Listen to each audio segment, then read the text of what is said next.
আমরা আলোচনাটায় চলে আসছি। তো এভরিবডি নোজ যে 5টা ঘর পরপর ফাঁকা থাকলে কালসর্প দোষ হয়। এবং আমার যারা এতদিন ধরে ফলোয়ার রয়েছেন, যারা ভালোবাসেন শ্রীময়ীকে, তারা জানেন যে শ্রীময়ী সারা বছর ধরে কালসর্পের কাজটা করে না। চৈত্র মাস, বৈশাখ মাস এবং বিশেষ কিছু তিথি, তার মধ্যে শিবরাত্রি, নাগপঞ্চমী, হ্যাঁ, এই কিছু পার্টিকুলার ডে ছাড়া সারা বছরের মধ্যে আমি যত অ্যামাউন্টই তাকে অফার করি না কেন, শ্রীময়ী একটুখানি একরোখা মহিলা, কিছুতেই করবে না। তো এই সময়টা করব। ফার্স্টে আসবো কালসর্প বলতে আমরা কি বুঝি না, কালটা মিনস হচ্ছে টাইম, সময়, এবং সর্প মানে সাপ, আপনারা জানেন।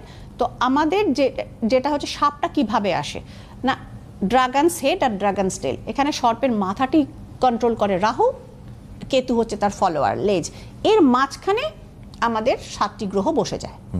হ্যাঁ, মানে 7টি ঘরের মাঝখানে দেখবেন কালসর্প যাদের থাকে, আইদার কুষ্ঠির এই ধারটা খালি, বাঁ ধারটা খালি, নাহলে এই ধারে রাহু কেতুর অ্যাক্সিস রয়েছে, অপোজিটটা খালি। হ্যাঁ, এই দিকটাতেই মানে যে কোনো একদিকেই, এবং সাপের পেটের মধ্যে গ্রহগুলো, এটাই কল্পনা করা হয়। এটা হচ্ছে কালসর্প। এফেক্ট কি হয়?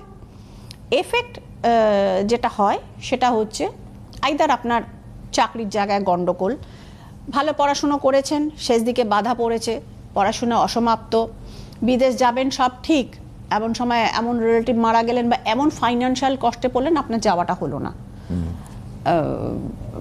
আমি একজনকে কালসর্পের বাধা আমি দেখেছিলাম, সে মানে একদম বাংলাদেশ থেকে গত বছরই দেখেছিলাম, সব কিছু রেডি, এমন সাংঘাতিক কালসর্প, মানে বলছেন যে অনিশ্চিত, না আমি তো ম্যাডাম সবই কিছু করেছি, এই আমার সব কিছু রেডি, আমাদের কনফার্ম হয়ে গেছে, যাওয়াটা কিন্তু হবে না।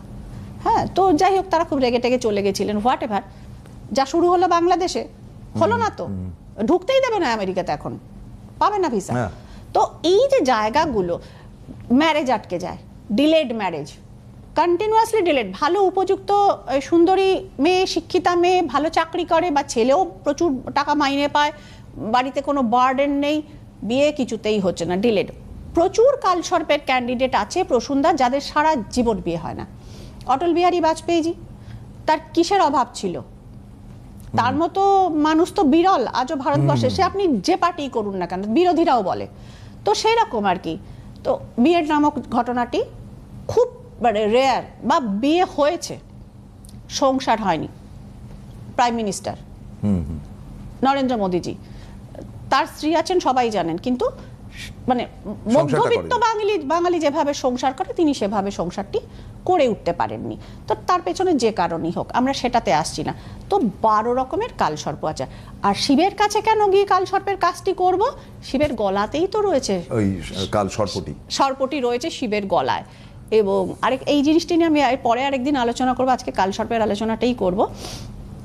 যে বারাণসীতে আমি যখন যাই প্রসূনদা, তখন মানে যে শিবের মন্দির, তার কাছে আছে হচ্ছে কাল ভৈরবের মন্দির এবং তিলভান্ডেশ্বরের মন্দির। এই দুটি মন্দির দর্শন না করে কিন্তু আমি ফোনটা নিয়ে নিই, তারপর শুনবো এই ব্যাপারটা।